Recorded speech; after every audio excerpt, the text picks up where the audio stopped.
Grabe, ang ganda ng good news ngayon. September 4, 2025, yung 24 karat ng gold bars and gold coin ng Palawan, 7,000 per gram. Grabe, buti na lang talaga. Actually, ito yung unang-una ko talaga, yung 1 gram ng gold coin, yung unang-una ko nabili last year, around 5,400. Tapos ngayon, di mo akalain, 7,000 na siya. So, kaya, buti na lang talaga, nakahabol ako kahapon, bumili pa ako ng 3. Ang saya-saya.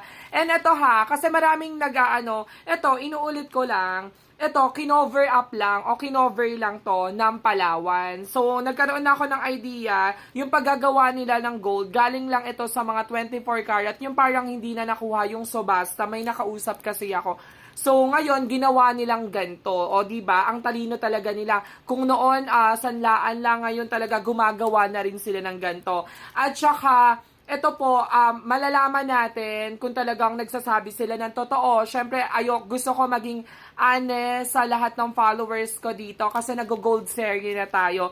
So, ito, marami kasing mga nagko-comment kung accurate ba yung timbang na sinasabi ng Palawan. Okay? Siyempre, I think naman yes, kasi meron at meron talagang magbubukas nito pagdating ng panahon. Ito, naka-cover lang siya, pero ginto is ginto. So, ang sabi ng Palawan, once na tinanggal mo dito sa cover, kasi ang kuha nila as of today is 6,100. Pag tinanggal mo siya, magiging 5,000, parang 450 or 500 ang kuha nila. So, bababa lang naman ng bahagya. Pero ako, Dedma, gold is power.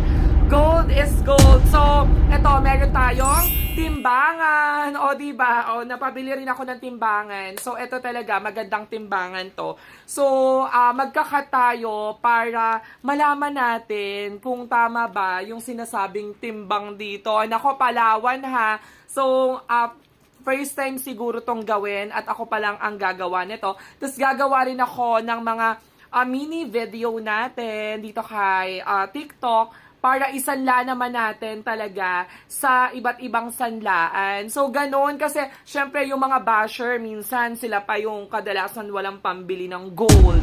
Yung tipong wala silang idea ng babash ng mga tao para ikaw na baguhan sa pagiging to, ayaw mo nang mag-invest, takot ka nang mag-invest. So, yung mga hakang-haka na yan, ako, kailangan i-remove natin yan. So, yung mga negativity. So, ayun, congratulations holders! Oh my gosh, tumubo na naman tayo. So, congrats everyone!